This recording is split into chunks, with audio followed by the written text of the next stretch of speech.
Hauts-de-France Business vous est présenté par la Chambre de commerce et d'industrie Hauts-de-France qui accompagne, conseille, forme l'entreprise, l'individu tout au long de la vie.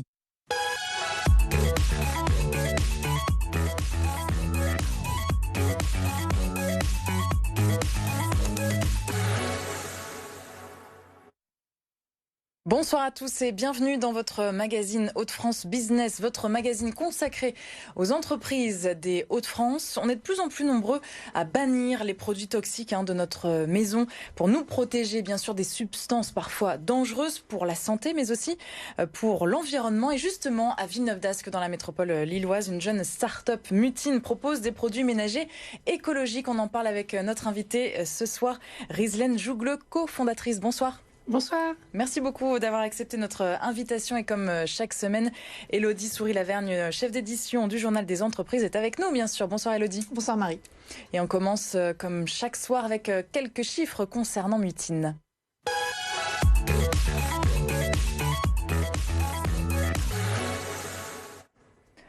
C'est donc une jeune entreprise née en juillet dernier, en 2020, donc année particulière. On en parlera dans un instant. Mutine qui compte 2 associés fondateurs et 3 salariés.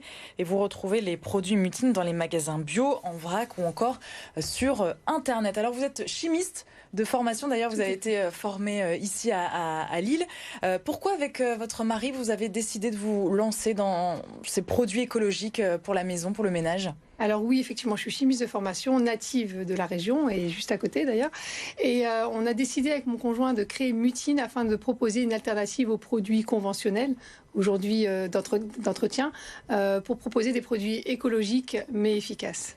Et pourquoi ce nom Mutine? Alors Mutine, Mutine en relation avec la mutinerie, puisque on a l'ambition, on espère pouvoir stopper le greenwashing et le marketing anxiogène avec Mutine. C'est quoi greenwashing? Vous pouvez nous rappeler un petit peu? Oui, bien sûr, le greenwashing, en fait, c'est l'éco-blanchiment, c'est tous les messages marketing qui tendent à vous laisser croire qu'un produit est écologique alors qu'il ne l'est pas.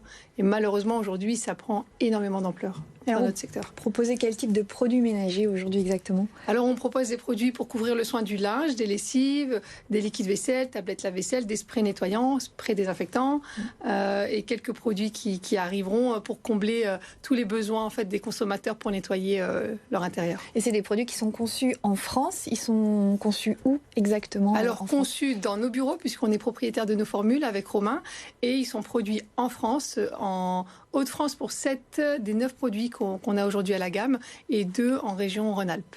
D'accord, donc une fabrication qui est vraiment tout à fait française. Et il existe déjà des produits un peu bio, écolo sur le marché. Qu'est-ce qui fait la différence avec les produits de Mutine? Alors, l'entièreté de la gamme de Mutine est éco-conçue via analyse de cycle de vie. Alors c'est un grand mot, mais ça veut juste dire en fait qu'on a pris soin de limiter tous les impacts environnementaux tout le long du cycle de vie d'un produit.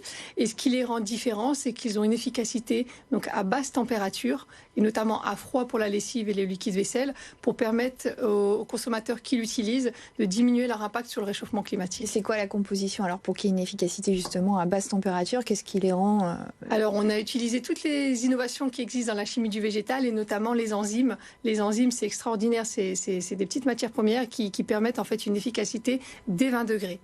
Ok, et vous les testez comment? Comment vous pouvez mesurer réellement l'efficacité de vos produits? Alors, effectivement, tous nos produits sont testés en laboratoire indépendant pour démontrer leur efficacité et on les teste selon des normes qui existent européennes dans ces laboratoires et qui vont juger en fait d'une tâche. Et on va prendre une mesure avant lavage, après lavage, on juge en fait l'efficacité du produit. Et quelle différence avec les produits qu'on conçoit nous-mêmes à la maison? Parce que ça se fait de plus en plus, le do-it-yourself, avec notamment les lessives. Quelle est la différence avec vos produits à vous? Alors avec nos produits, vous avez réellement un produit qui va vous limiter l'impact sur l'environnement et qui va avoir une efficacité qui sera similaire aux grandes marques qu'on trouve dans les grands magasins. Par rapport à ce que vous faites à la maison, beaucoup de personnes, beaucoup de citoyens aujourd'hui ont tendance à faire leur lessive à la maison parce qu'ils veulent contrôler ce qu'ils y mettent pour une question de santé ou pour limiter leur impact sur l'environnement. Mais le problème avec ces formules, quand elles sont utilisées en machine pour une lessive par exemple ou des tablettes lave-vaisselle, elles ont un impact néfaste en fait sur la machine et sur les vêtements. Pourquoi? C'est trop maison, trop artisanal, c'est ça? Alors, elles contiennent beaucoup trop, toutes les recettes qu'on trouve sur Internet, elles contiennent beaucoup de savon de Marseille. Et le savon de Marseille, par exemple, en machine, ça va limiter, ça va avoir un impact sur la durabilité de la machine et ça va abîmer les fibres, ça va jaunir le blanc, ça va ternir les couleurs.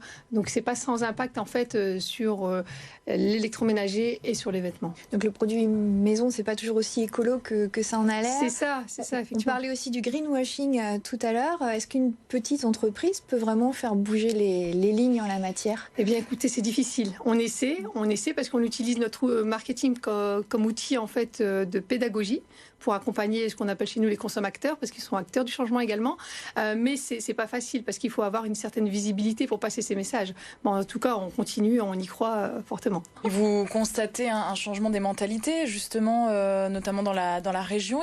Ça se vend, du coup, vos produits se vendent bien? Ça se vend super bien. On est ravis parce que on a une promesse qui est l'efficacité.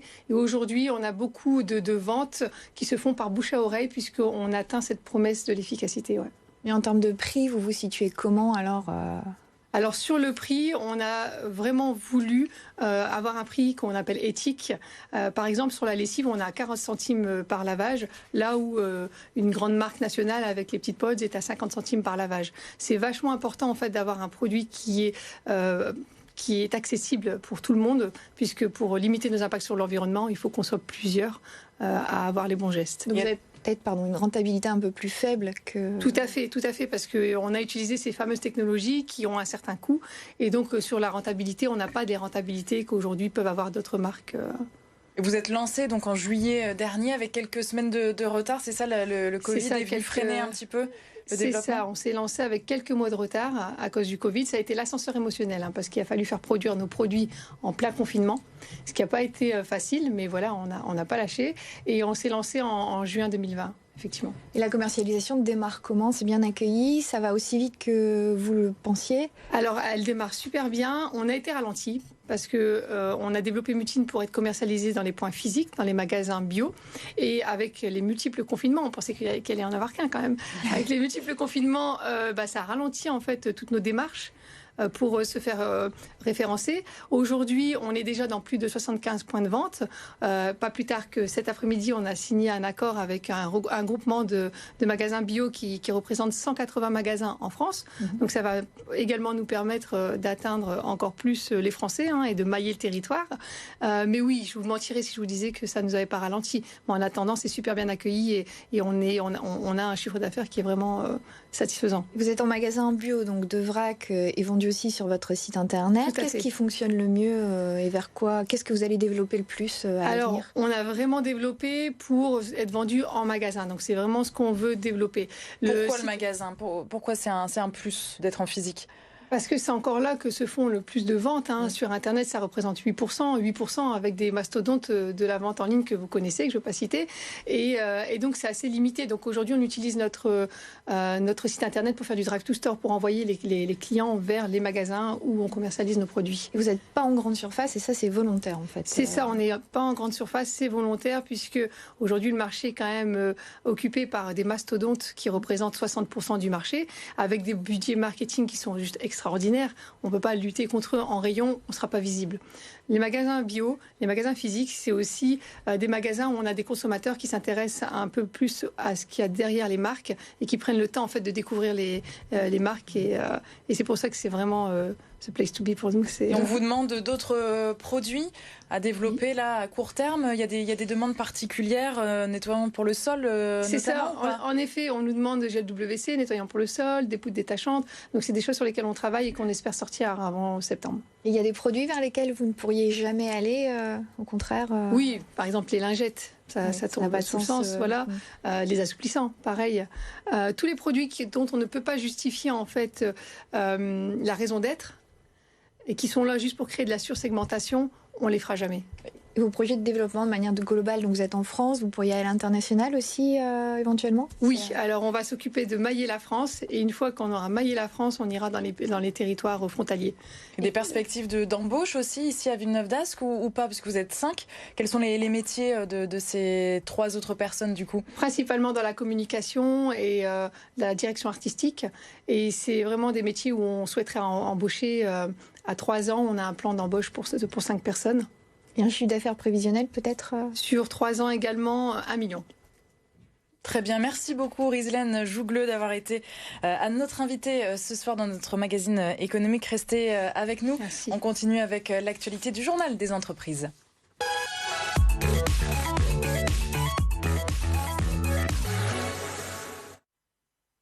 Et Elodie, cette semaine, on parle de masques made in France. C'est ça, on va parler de Mathieu Harlet, un entrepreneur de Saint-Martin-Boulogne, dans le Pas-de-Calais. C'est le dirigeant de l'entreprise Whip & Pro et il a décidé d'investir dans 2 machines pour fabriquer lui-même et vendre des masques chirurgicaux. Alors si ces masques sont vendus 1,5 fois plus cher que les masques chinois, le dirigeant mise sur d'autres arguments comme le confort, le made in France et surtout une certaine indépendance vis-à-vis de la Chine pour ne plus connaître les difficultés d'approvisionnement qui ont eu lieu pendant le premier confinement. Oui, ça c'est fini, a priori. C'est fini, a priori pour lui en tout cas. Voilà. Merci beaucoup Elodie, on se retrouve la semaine prochaine pour Marie. Nouveau numéro donc de votre magazine économique. Et on se retrouve bien sûr demain, mercredi, avec votre magazine C'est votre emploi. C'est bien mettre les choses dans l'ordre. Demain, eh bien, nous parlerons emploi avec le domaine du gaz naturel chez GRDF. Plus précisément, pour en parler avec nous, eh bien, nous recevrons Émilie Viau, déléguée ressources humaines et communication GRDF du réseau Nord-Ouest.